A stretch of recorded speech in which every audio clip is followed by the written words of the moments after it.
Just after her 19th birthday, my sister was killed in an auto accident resulting from head trauma.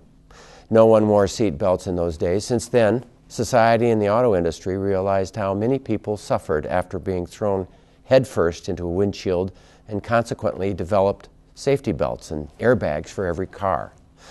We know that they reduce the number of serious traffic injuries by 50% and fatalities by 60 to 70%.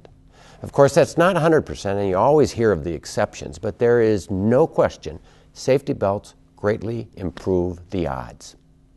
The problem has been with getting people to buckle up. Hearing all the statistics, why would people not wear their safety belts?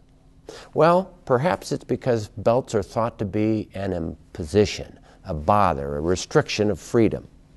It is interesting to note that Wyoming and South Dakota are the states that have the lowest use of safety belts in the country, in the 70% range.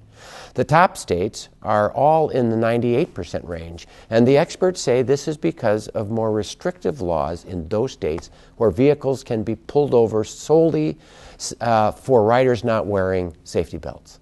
This is called a primary seat belt law.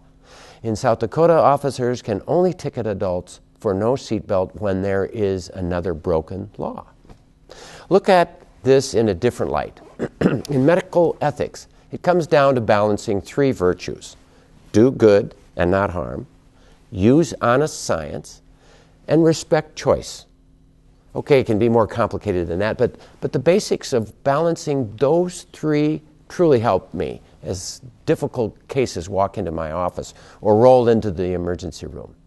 It demands a balance with not one of these golden virtues taking precedence. Of course, a more restrictive safety belt law in South Dakota would diminish freedom of choice. And I imagine that is why our legislators have not made the law. But as in medical ethics, they need to balance the virtues, balance the gains with the losses.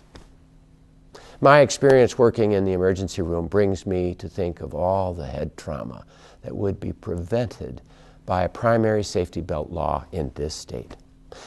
Indeed, a seat belt would have saved my sister's life.